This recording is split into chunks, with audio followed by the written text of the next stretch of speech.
So I'm very excited about this episode because with Arya, we kind of started around the same time. Yeah, I was telling you before we got into the episode that I think I had taken the bar exam in February and you were going to take it in July. right, right. And right before that, we met. It was at Dan Ambrose's house, Yeah, right? it was one of those rooftop parties Right. that he was throwing when people would come to his workshops in downtown. Yes, fun party. And since then, I think he moved to Vegas. But we went to during that time. You were going to do these workshops with him, right? Right. Boot camps. Yep. He had these little training seminars for lawyers, and so I think that's where I was helping out. I was kind of like an assistant to Dan Okay, during my time at law school. okay, and you probably learn a lot doing that, Oh right? yeah, I learned a ton because it's just repetition. You see it, you see different lawyers asking questions, you get to hear about different cases, so all that starts to add up and get in the back of your mind. So it helps with the framing. It helps with the skills that how you communicate with the jury, how you connect, right? Right. So let's go a little bit more like a couple of years back. So Okay. where did you grow up? So I grew up in Southern California, Okay. but I grew up in West Covina. Okay. So I was in West Covina my whole life. I was probably the only Persian kid in West Covina. So it's That's about, I don't know, 30 miles east of downtown LA. I went to undergraduate at Cal State Fullerton, mhm. and then I went to law school at Loyola in downtown LA. And yeah, it's pretty much where I'm from. Okay. So and your parents moved from Iran? Iran? Yeah, so my dad, Hmm. um, at some point, he went from Iran to England, and so he went to school in England, and then at some point, then he came to the States. I think when he was like in his 20s, and then my mom went straight from Iran. She came straight to LA. I think she was about 16, 17 years old. So she got to go to high school here for about a year or two, and then also went to college here. That must have been a pretty powerful cultural shock for them, right? To move from for your parents, maybe for your dad a little bit less, Right. but for your mom moving from Iran all the way to the United States. How was it? Have you talked to them about that? That's a great question. I haven't as much with my mom. Like Okay. you said, with my dad, it was probably easier because he Mhm. got some flavor of it being in England, Right. and being in that Newcastle area. That's where he went to school. And I guess for my mom, I'm sure it was as well because, going from Iran straight to high school Right. in Los Angeles, and she was in West LA at the time too. Hmm. So yeah, it was a big culture shock for her. Right. And for me, moving from Chile and seeing that there are a lot of Persians in LA and a lot of Persians in law. Right. And what I have noticed is they have a very good work ethic. They work hard. Mhm. And I see you and you're a hard worker, dude. Appreciate So that. is it something cultural or just a coincidence? How what feedback can you have? I, Can you give me about that? I do think it is a little cultural. It's the mentality. It's the mentality of what, whatever you do, Hmm. you got to be the best in, Right. and kind of being a builder and an entrepreneur. And I think that is part of kind of like the Persian culture in a way. And you always hear the jokes that the parents either want their kid to become a doctor, a lawyer, or engineer. Right. It's kind of like the joke amongst the Persian community. And to be honest, that's how I kind of ended up going into law initially, was because my parents really wanted one of their sons to become a lawyer. I could never become a doctor, not a fan of it. So I ended up going to law school, and I never knew I wanted to represent injured people because I never knew what it means. I mean, in West Covina, there's no billboards out there. When you got in an accident, nobody knew about retaining a lawyer or anything like that. I think it's become more prevalent now, but back then, in entering law school, I never thought I'd wanted to go into this area of law. Um, Did you start in finance, I think? yeah, so I had a finance background at Cal State Fullerton.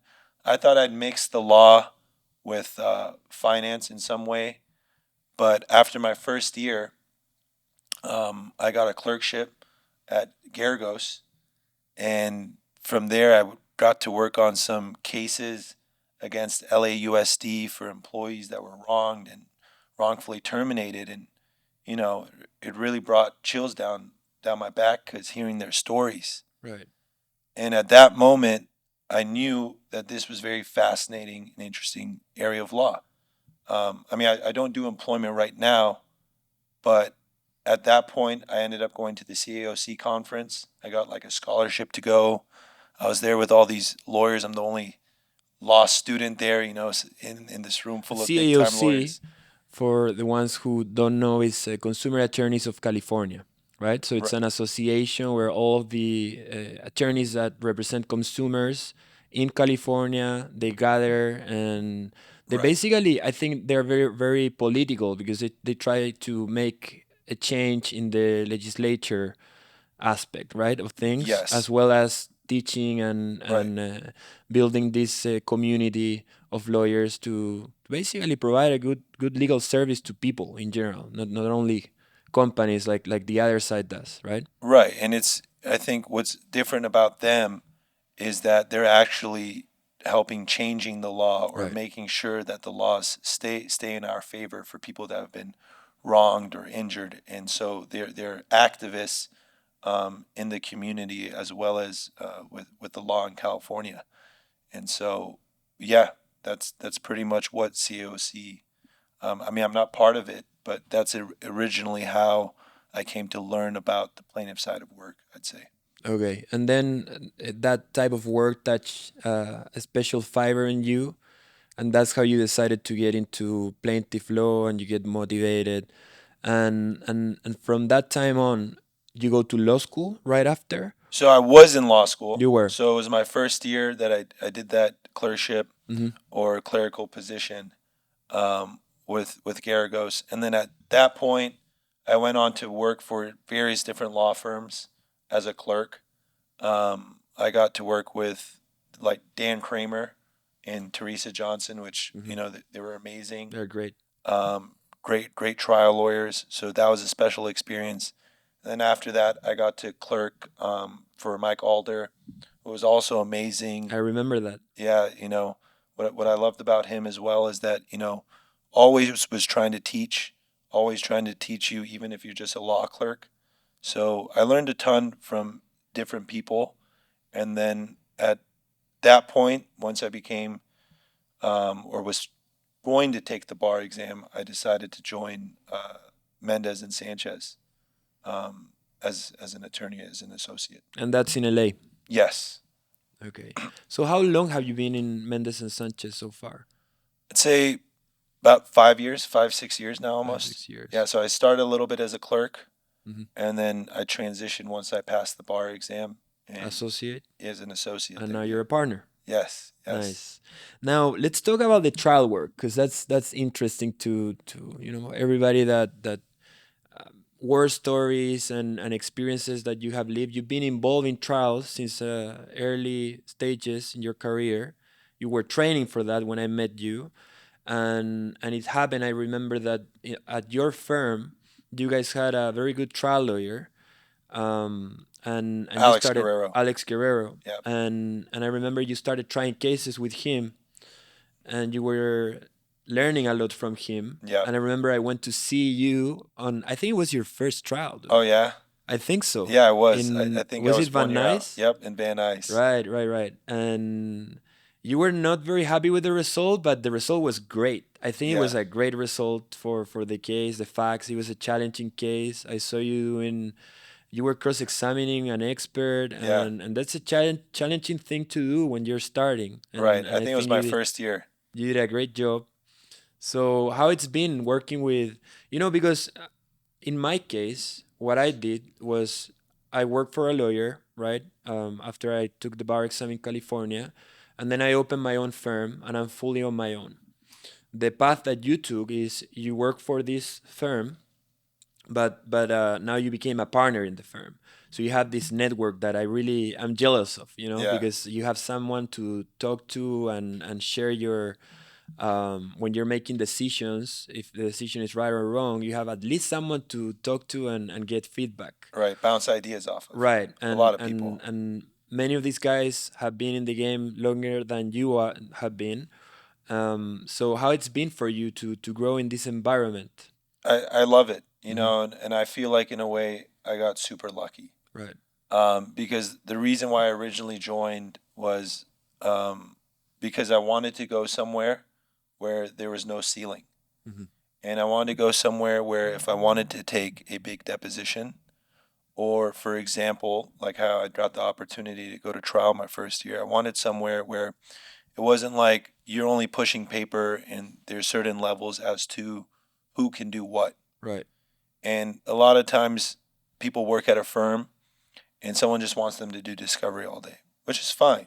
You know, everybody prefers to do different things. But I had the opportunity to work on cases, big cases, take depositions on big cases, and really strategize.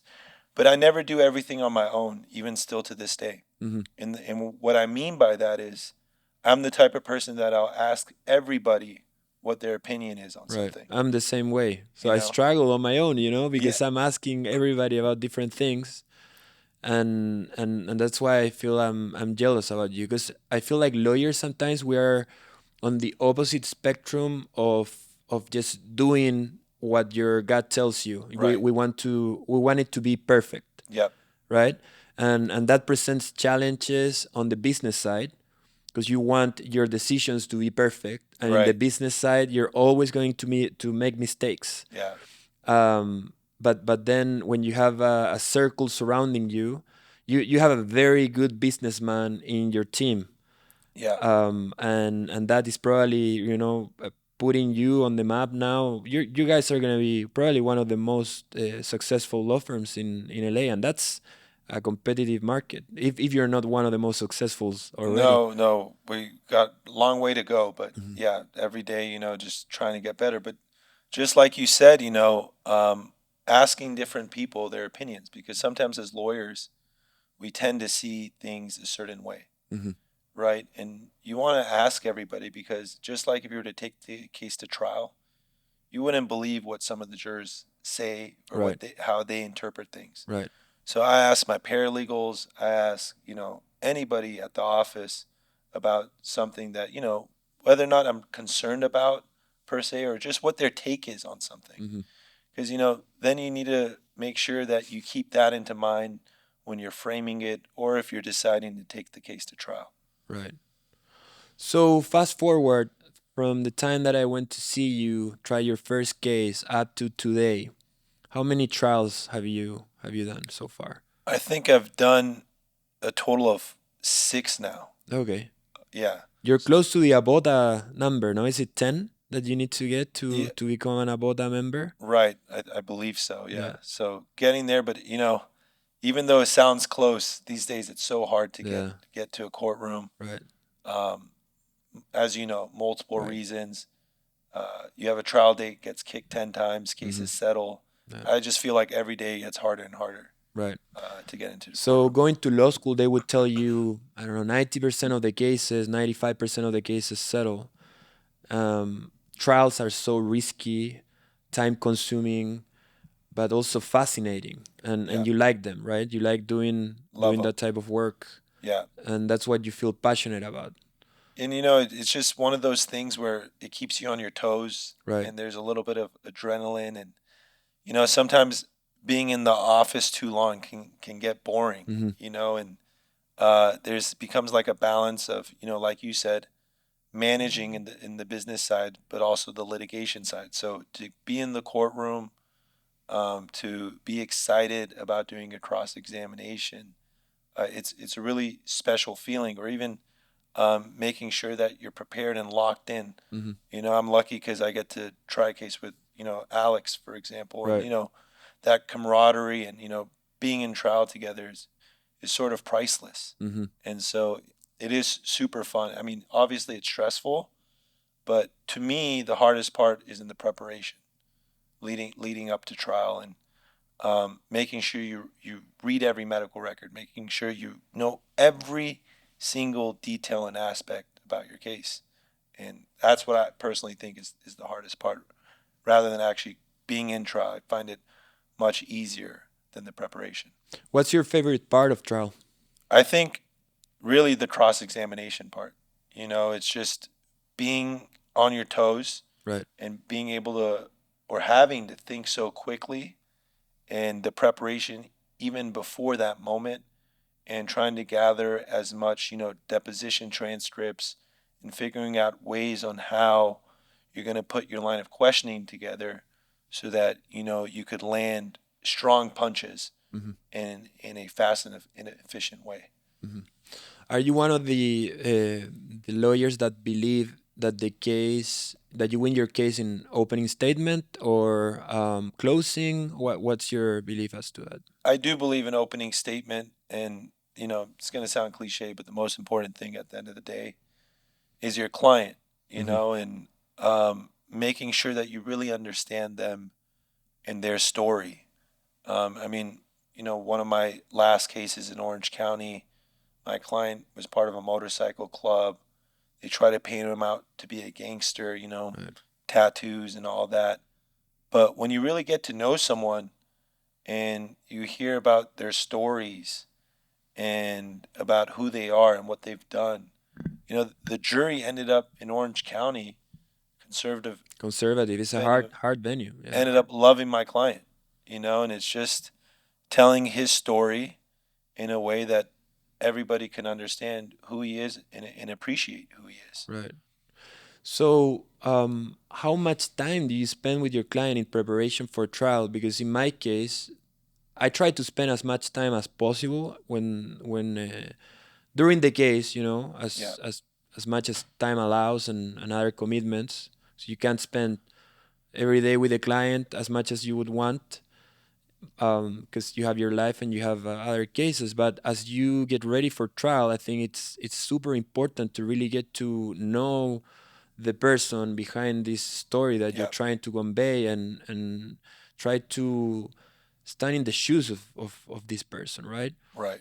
So what are the things that you guys as a firm do to be able to understand and learn the story of these clients that you're representing as you gear up for trial? I think it's spending days, with them, and going to their house Hmm. and having dinners with them leading up to trial. You can't just be, you met, you prepped one day and that's it, because that's like kind of it's just like with anybody else in life. Right.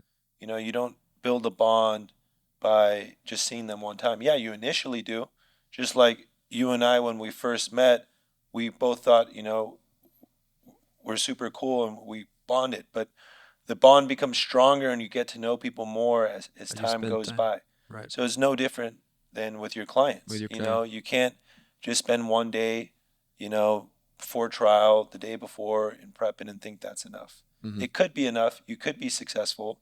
Not saying it's not impossible, but if you really want to bring out the story, you're going to have to spend days with them, dinners with them, Right. sometimes them independently and sometimes them with their family, Right. because there's different things that the wife, the kid may say, special stories Hmm. that you want to make sure you're able to bring in. So in that case, what was the result? So we got a verdict of, I think it was about 2.25 million. Okay. Um, And what were the injuries of this person? so it was an injury involving a laparotomy to his stomach, Hmm. as well as injuries to his spine surgery. The He main, had a surgery? yes. Okay. And so the main thing was they were disputing liability because it was a lane change Mm. involving a rental car.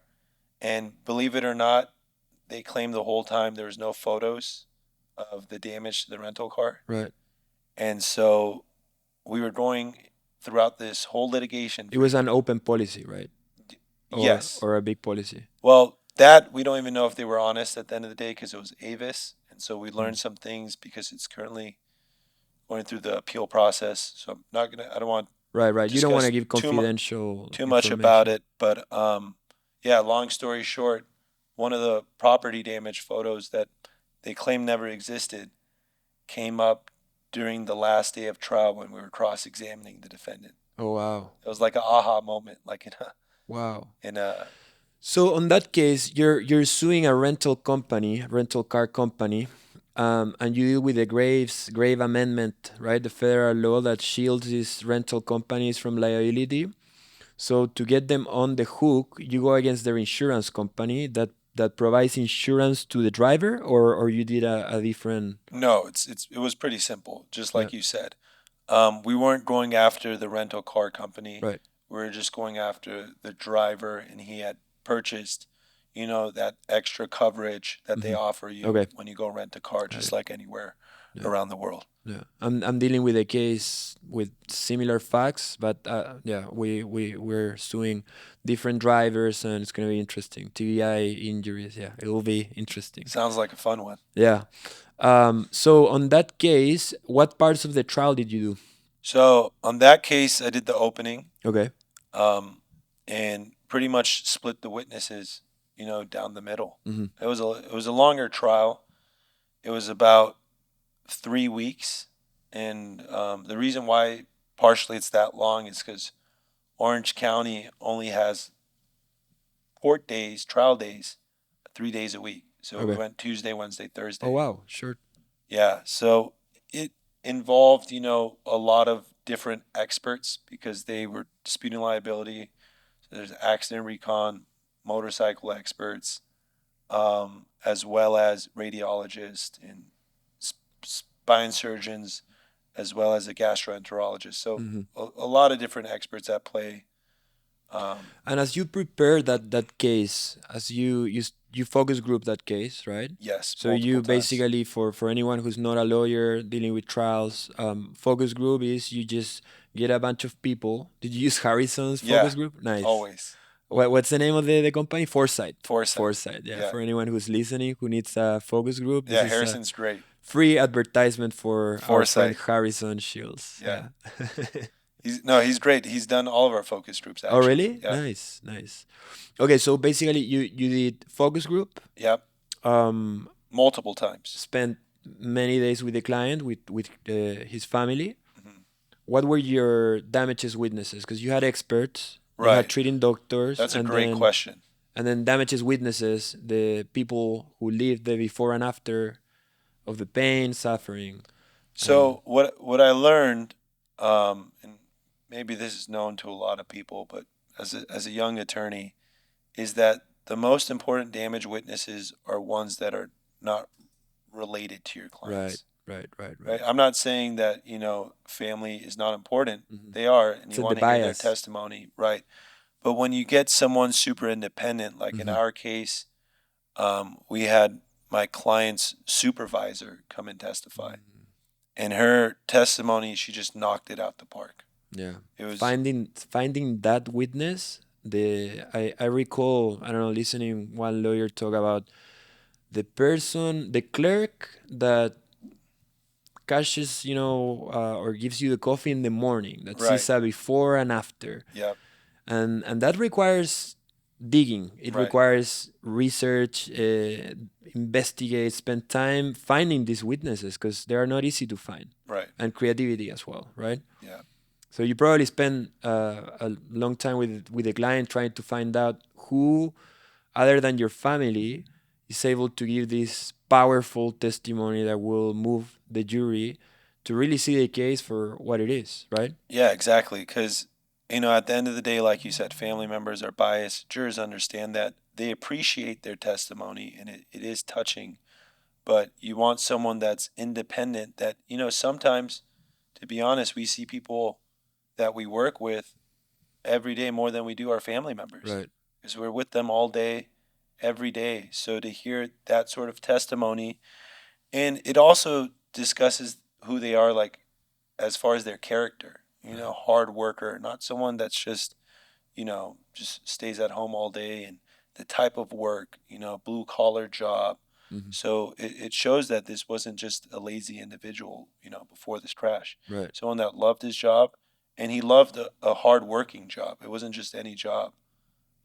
He was in like the oil and gas fields, so it involved a lot of pushing and lifting, Hmm. which was part of an issue of the case. But look, you explain a story of someone who's able to do their job before, fine, and you bring their supervisors, and then versus after. Nice. So you get a good result for the client. Client happy with the Well, result, happy with the result, but right?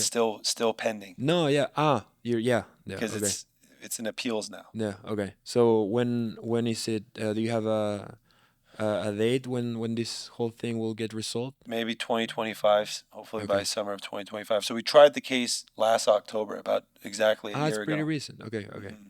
okay. Need a trial lawyer who will fight for you? Call Lathrop Law Firm at 760 723 9612 or visit www.lathroplawfirm.com.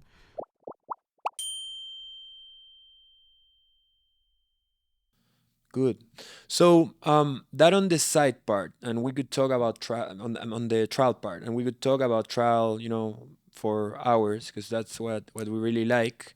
But I think it's also very interesting what you guys are doing on the side of business, Hmm. and I would like to touch on that topic a little bit because to me, being originally from Chile and having a network over there, it's pretty powerful what you guys are doing with Honduras. Right. Because one of your partners, Yeah. Michael um, right, Sanchez. Michael, his parents are from Honduras, right? No. I don't know where his parents are exactly from, but Okay, he ended up growing growing up up there. there. Yeah. Okay, okay. He speaks Spanish pretty well. Yeah. Yeah. He's Pretty. native, right? Yeah. Yeah. He's very Okay. good. So, a law firm based in LA, you guys have a pretty substantial workforce in located in Honduras, right? Yes. And this is something that now there are a lot of companies selling you the virtual assistant, Hmm. but you guys took on that job and basically incorporated an office in Honduras. So how was that? How did you guys start doing that? So I'm gonna give all the credit goes to Michael. So Hmm. this was all his brilliant idea. Right. He put it all together, and he had this vision of sort of being able to outsource and finding other people in another country that could help really take the firm to the next level. And so this was completely his idea. And so what started off, I think when I first went there with him, he already started it, but we had about 7 or 8 people. Hmm.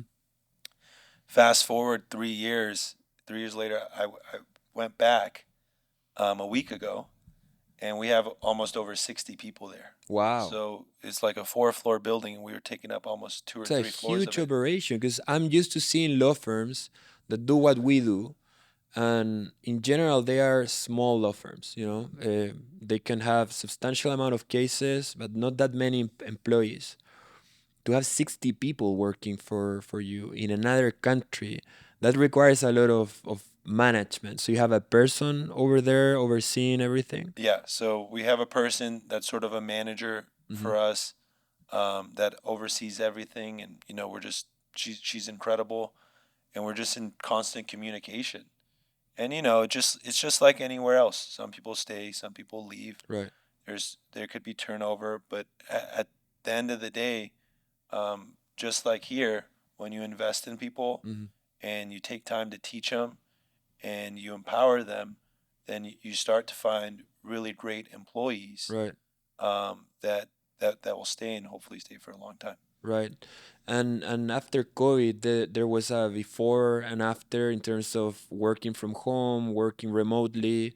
So now that type of work, it's feasible, it's possible.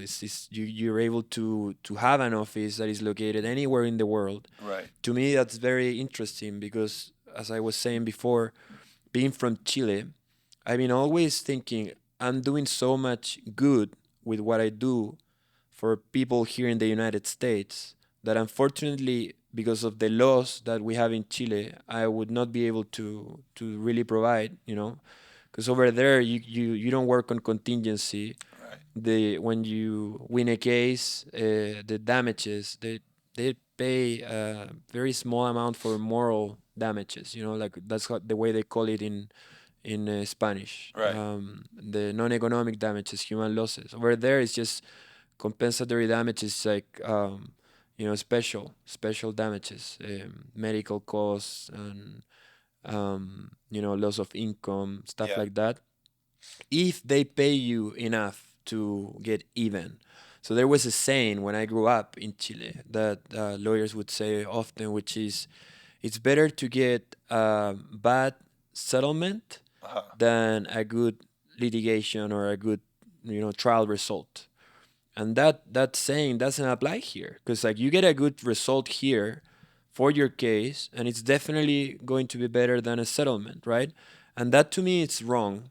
And eventually I would love to be able to make a change, but now thinking about like how I can make a change immediately right now, it's hiring people from Chile to work for me, Right. because for them it's a win-win situation, considering um, how much better the economy is in the United States and the opportunities, and they don't need a visa to work for you, right?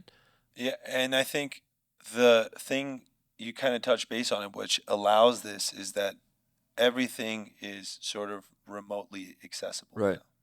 So like all of our we no longer have any hard files. Everything's on the cloud. Everything's on FileVine. So whatever I can access, they can access. Hmm. And so I've always hated, hard files because, I just started practicing 5 years ago. So I always hated paper. Right. And so what allows that is completely being on the cloud with everything, and taking advantage of different products and software that's out there, Mhm. like Ring Central, Right. so that everybody has the same telephone line, in which you can access through your own cell phone on an app through having a completely different number. Right. And also taking advantage of different discovery products that are out there, such as like Esquire Tech, Hmm. and allowing people out there help you sort of get started, so that here we are more efficient and we're moving cases much Much quicker faster. Yeah. and faster, which in turn we get better results and the clients are happy, as well as sort of easing the load on our employees that are here in the United States, and making them work on more sort of meaningful tasks, instead of sort of the paper pushing, if that makes Right. sense.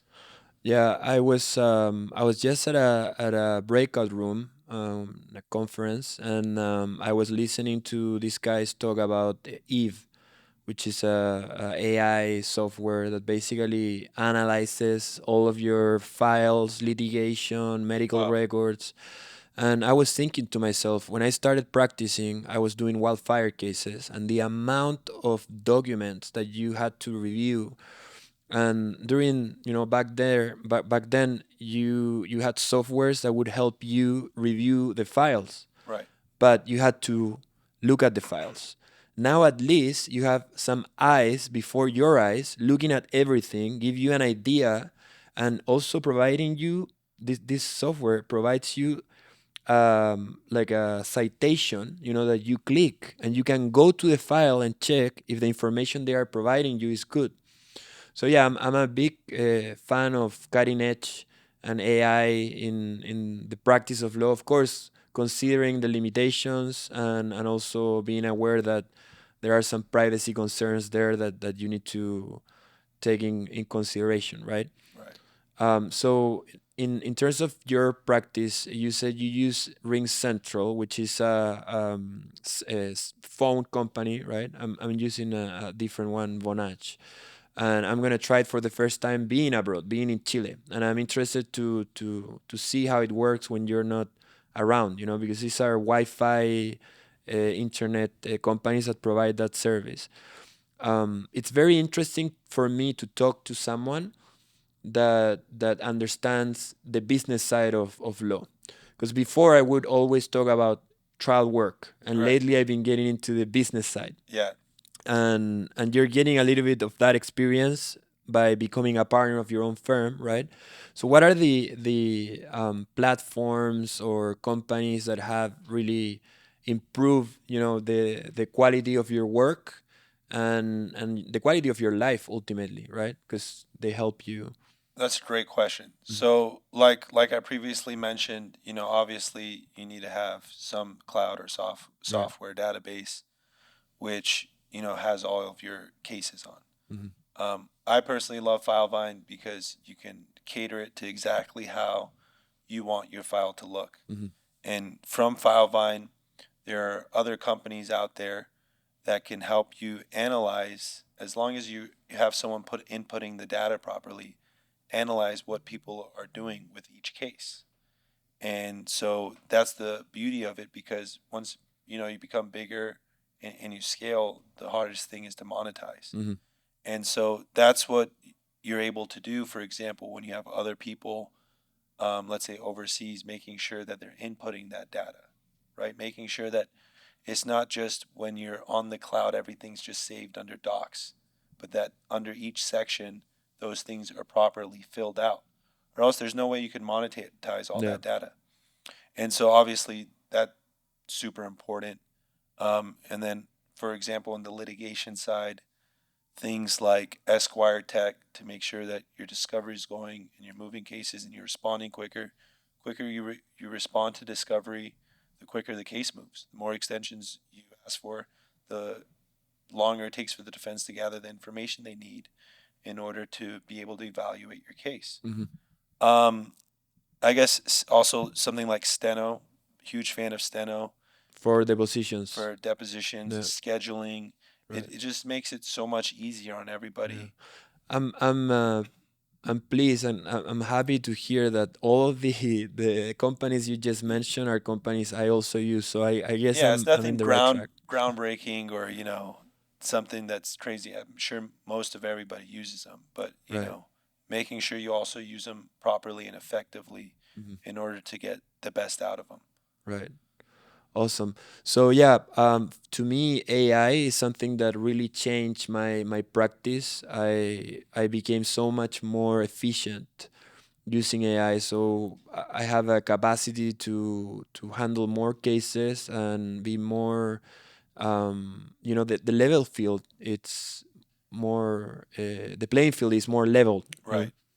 With bigger law firms. Because before it's unfair. You're going against big corporations, Yeah. right? Insurance companies that pay by the hour. These big law attorneys, and they overwork the cases and the amount of documents you need to review. But now with AI, these things are changing the game, right? Totally. And making sure that, you're more efficient with your time. And like you said, being able to take on more cases and not just take them on, but still doing a great job. Right. So, how does the future look for you in terms of trials and how do you see yourself in a couple of years? What are your goals in the next few years in terms of like trying cases, growing as a firm? I'm sure that you guys have some goals as a firm, right? Right. To keep growing. So let's talk about that first, and then I'll talk. We can talk about your personal goals. Yeah. I mean, obviously, as a firm, is to keep growing, but also finding different areas to grow, Hmm. right? Maybe it's, starting different practice areas of law, to be expanding beyond, personal Personal injury and injury. catastrophic injury cases. But maybe, dive into maybe fields like employment or other areas of law, including potentially going sort of out of state, out of California and expanding um, the practice in other states. Hmm. So I would say, that's the goal, and consistently grooming, younger attorneys, and people from law school, to making sure that, the next years to come, everybody's solid, can Right. handle cases on their own. And I think what's special about our firm is that we're like a family. Right. We're I would say relatively young. Hmm. Yep. Most of our attorneys, I would say, started as law clerks, just like I did, and have been here 5, 6, 7 years. And I Hmm. think that's something that's special, because people see that, it's not like you're just a law clerk here and you don't have any future after this. Hmm. It's, you can make it whatever you want it to be, Right. and They there's are no doing a ceiling. they're doing a good job on retaining employees that are valuable there, Right. and they did a good job with you. And I remember, I mean, when you are growing as a professional and becoming every day, every month, every year a better lawyer, opportunities start presenting, right? Right. And nowadays you see people going from one job to another, like it doesn't matter. I was just talking last night about this with a lawyer, that the value of loyalty, Yeah. um, it's just not part of our mentality anymore in terms of work, Uh huh. right? Because you're loyal to your friends, you're loyal to your family, you're loyal to your wife. But in terms of work, people don't care anymore. Before it was like a big thing. You would look at someone's resume, and if the person had been jumping from one job to another in a year, nobody would hire that person. Yeah. I think, and now people don't care. They it's part of the game, right? So that makes it very hard for business owners to retain employees and good employees. Yeah. And I feel that they did a good job with you, because you're a good lawyer. Clearly, you've been doing great, Appreciate and that. you also had these opportunities that I remember we talk about. So that speaks very highly of who you are working with. Yeah. Exactly. And it's important to have, I'm lucky to have such great partners, but, Hmm. and mentors. I still look at them all as mentors, Right. and having people that have Hmm. a bigger vision that if you're able to expand the pie, and if it's a bigger pie, then everybody is happy. And same with our employees, or the attorneys that are there, the sky's the limit for Right. anybody at the firm. And Hmm. it's like that in multiple different ways, including, for example, if you get to work on a case, and you want to go to trial, we're not going to just knock you off the case. Right. And I think it's that empowerment that we allow our attorneys to pretty much expand however wide they want to expand their wings, Hmm. which I think is the reason why we've been able to be successful in creating this environment. Right. So I'm gonna cite my granddad on the side of my dad.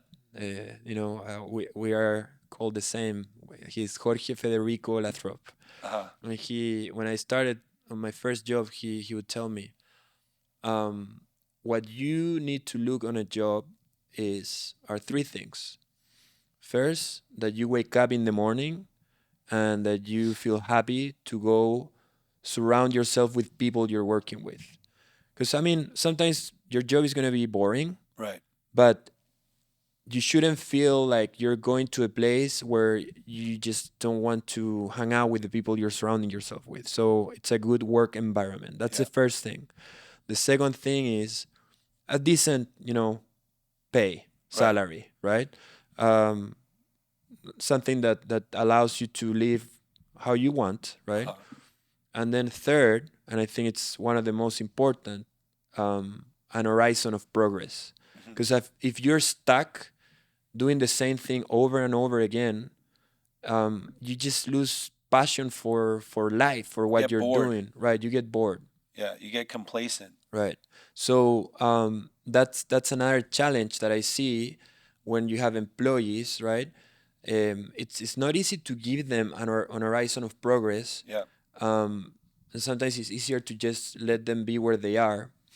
So they have been doing that with you, and you want to basically do the same with the new lawyers that come right after you. Exactly. Yeah. Exactly. And I think I would hope that everybody agrees to exactly what you said. And I think your couldn't have said it any better, Right. Right. because, you could go somewhere and you could make a great living, but then you're not happy because you don't feel like you're progressing. Mm-hmm. And I feel like, especially being lawyers, we're always like to be mentally challenged, and Right. stimulated in a way. So not being complacent and bored, in my opinion, at least for me, is super important, because you want something to be excited about. Right. Right. So also, Arya, we've been going for over an hour. Oh wow, time flies when you're having Yeah, fun. yeah. But that was great. If people want to reach out to you, talk to you, ask you questions, about your business, where they can find you. Cell phone. You could cell phone number 626-641-0012. I mean, you can also email me Arya Arya at mswlegal.com. Also find me on Instagram, wherever. And What's I'm your always handle? I think what is it? Arya Arya underscore. I chopped my last name because it's Thomas Sebi, Yeah. so I made it into Sebi. So it's Sebi Okay, that's easy. for my Instagram handle. Yeah, ARI Arya ARYA underscore. underscore SEBI. There you go. You see, you Okay. remembered it. Yeah. Good. Yeah, that's easy. All right. So where can we find you? Well, you have my information on the podcast, under the description of the podcast. But yeah, that was awesome. Awesome. I just have a couple questions for you now. Okay. Not to put you on the spot, but Okay. so how would you describe your transition from working at a firm Hmm. to deciding to open your own? And what are some of the things that, you would advise people Hmm. on that transition that are considering it? Because there's a lot of people Yeah. that, Yeah. So, practicing personal injury is very expensive because you need to finance the cases, and you also need to pay the bills, and you need to pay yourself, and everything adds up, and it's very scary right, at the end of the day. So that was a big risk, and I was afraid. Once you make it past your first year, it's just incredibly better than being an employee because you start earning more money, you are building your brand, it's you, the right, one that is there, and then it's you directly who's making a change on people's lives. So the first advice or tip that I would give anyone who's thinking about opening their own firm is, just jump into it. It's a leap of faith for sure. And the worst that it could happen is that you just don't settle a case within the time that you need it to settle, and you find a job somewhere else. So right. basically, the worst that could happen is you're going to end up doing what you are currently doing, working for someone else. Yeah, so you're saying you could always have a backup plan by Yeah. finding another job. Yeah, and then surround yourself with lawyers that have done this before. Talk Uh, to lawyers that have their own firms that had made these decisions. You're gonna get flooded with different vendors asking you different things and providing you different services. Many emails, after conferences and whatnot. It's hard to choose. It's yeah, overwhelming, and everything is so expensive. um, you know, I've been doing coaching, and with Jen Gore, I'm gonna give the shout out. the shout out to her because she's been helping me a lot with making decisions, with defeating my fears. As I said before, lawyers are on the opposite spectrum of taking risks sometimes. I consider myself a risk taker just because I happen to be that way, but at the same time, I don't want to make mistakes. Right. Trying to balance it. Right. And the fear of making mistakes when you're handling a business, you're going to make mistakes. Yep. You It's know? inevitable. Yeah, it's It's part of inevitable. life. Always, everything you do, even this podcast, maybe, Maybe we it's cut 75% of what I said or something. no, I'm just saying that, like, sometimes decisions you make in terms of marketing, which is expense, Right. you sometimes you don't know what's going to happen. You don't know what you're throwing money at. Right. But then one of those decisions will work. And Right. I said this before. There is a quote, and I think it's from Sopranos, which is, you lose more by indecision than by making the wrong decisions. Who said this one? I Tony? I don't know if it was Tony. Maybe it was Tony. I don't know. But Was it Paulie? Not Paulie, right? I don't know who it was. But that really resonates with me, because sometimes you need to just do things and Right. and Just do be it. just do I it. mean, Stop overthinking. don't do it blindly, obviously, Obviously, yeah. right? do your information, but don't let, the overanalyzing cripple you Right. into not doing anything. Yeah. So yeah, for me it's been great. I'm very proud of what I have built so far, Yeah, you're killing it. and now I'm in the process of growing. So yeah, so I'm thinking on growing my practice, and that's the next step that I want to take now, and hiring more people, more case managers, and but I don't want to lose the trial part, and Yes. that's a challenge too, because a lot of lawyers like to focus on the business part, and they kind of lose the trial part. And on my end, from my perspective, I love trial. That's what I am passionate Your about. ultimate goal I don't is. want to lose it, Yeah. and that will take a lot of my time. So I need to surround myself with people. Maybe a good decision eventually will be to have a CFO Right. and a COO, Right. like someone who will handle operations for me Right. So you could focus on the on the trial side and being lawyer a lawyer. work, and bringing clients, Yeah.